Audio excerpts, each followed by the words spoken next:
ലോകകപ്പ് ഫുട്ബോളിലെ ആവേശ പോരാട്ടങ്ങളുടെ പൂരപ്പറമ്പിലേക്ക് ഇന്ന് രാത്രി ഒരു വൻ പോരാട്ടം കൂടി എത്തുകയാണ്.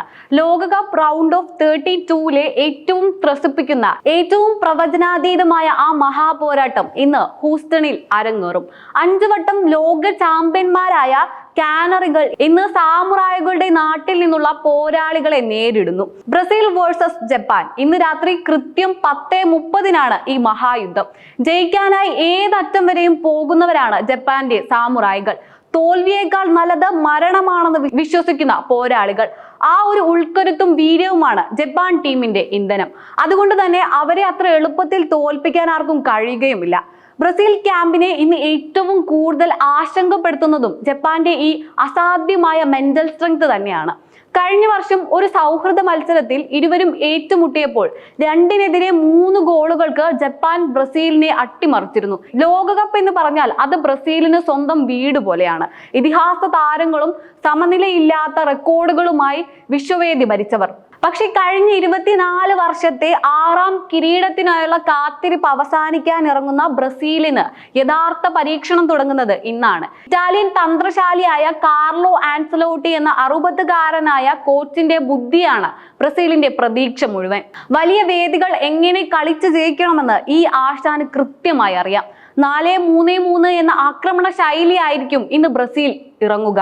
വിനീഷ്യസ് ജൂനിയർ, മെദേവൂസ് കന്യ, റയാൻ എന്നീ ത്രയങ്ങളെ മുന്നിൽ നിർത്തിയായിരിക്കും ബ്രസീലിന്റെ ആക്രമണം. ഗ്രൂപ്പ് ഘട്ടത്തിലെ 3 മത്സരങ്ങളിലും ഗോളടിച്ച വിനീഷ്യസ് ഇപ്പോൾ തന്നെ 4 ഗോളുകളുമായി സൂപ്പർ ഫോമിലാണ്. 3 കളിയിലും മാൻ ഓഫ് ദി മാച്ചും മറ്റാരുമല്ല.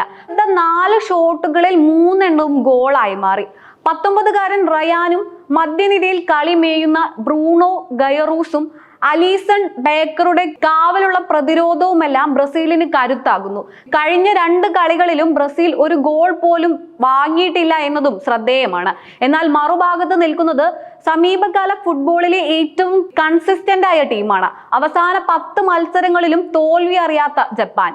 യൂറോപ്യൻ വമ്പന്മാരെ പോലും അവർ നിലംപരിശാക്കിയിട്ടുണ്ട്.